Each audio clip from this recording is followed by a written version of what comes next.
Welcome to our channel. ఏపీలో ఓటర్లు పోటెత్తారు. TDP, YCP, Janasena మధ్య హోరాహోరీ చావో రేవో అన్నట్లుగా సాగుతున్న ఆంధ్రప్రదేశ్ ఎన్నికల్లో అత్యధిక పోలింగ్ దాదాపు 80% పైగా నమోదు కావడం అంటే అదో పెద్ద సంచలనమైన విషయమే. ఓటర్లు ఇంత కసిగా ఎవరికి ఓటేశారనే ప్రశ్న ఇప్పుడు అందరి మదిని తొలిచేస్తుంది. విదేశాల్లో ఉన్నవారు, తెలంగాణ సహా పక్క రాష్ట్రాల్లో ఉపాధి ఉద్యోగాలకు వెళ్లిన వారందరూ ఏపీకొచ్చి మరి తమ ఓటు హక్కును వినియోగించుకున్నారంటే ఆ ప్రభంజనం ఏమై ఉంటుందన్న ఆసక్తి అందరిలోనూ నెలకొంది. ప్రాథమిక అంచనాల ప్రకారం అర్ధరాత్రి వరకు పోలింగ్ ఏపీలో నమోదైంది.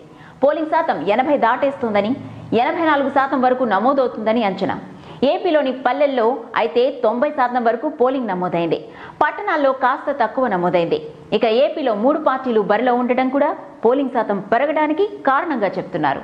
ఓటుపై 3 పార్టీలు విస్తృతంగా ప్రచారం చేయటం, ప్రలోభాలకు గురి చేయటం, పోల్ మేనేజ్మెంట్ స్కిల్స్ కూడా ప్రదర్శించటం కూడా పోలింగ్ శాతం పెరగటానికి కారణంగా విశ్లేషకులు చెబుతున్నారు. ఇక ఏపీలో మహిళా ఓటర్లు పోటెత్తడం తమకి అనుకూలంగా ఉందని తెలుగుదేశం భావిస్తోంది. సంక్షేమ పథకాలు లబ్ధి పొందిన వారే ఇలా తమకు మద్దతు ఇచ్చారని టీడీపీ చెబుతోంది. ఇక వైసీపీ మాత్రం ప్రభుత్వ వ్యతిరేకతతోనే భారీ ఎత్తున పోలింగ్ జరిగిందని, ఇదే తమకు లాభిస్తుందని భావిస్తున్నారు. తెలంగాణలో చంద్రబాబు ఫ్యాక్టర్ వల్లే అధికార టీఆర్ఎస్ కు ఓట్ల వాన కురిసింది. అయితే అంతకు మించిన పోలింగ్ ఏపీలో జరిగింది. ఈ భారీ పోలింగ్ ప్రభావం ఏమిటన్నది తేలటం లేదు. మరో 40 రోజుల్లో ఫలితాల వరకు ఈ భారీ పోలింగ్ ఎవరికి లభిస్తుందనేది తేలనుంది. చూస్తూనే ఉండండి మరిన్ని ఇంట్రెస్టింగ్ అప్డేట్స్ కోసం అవర్ ఛానల్.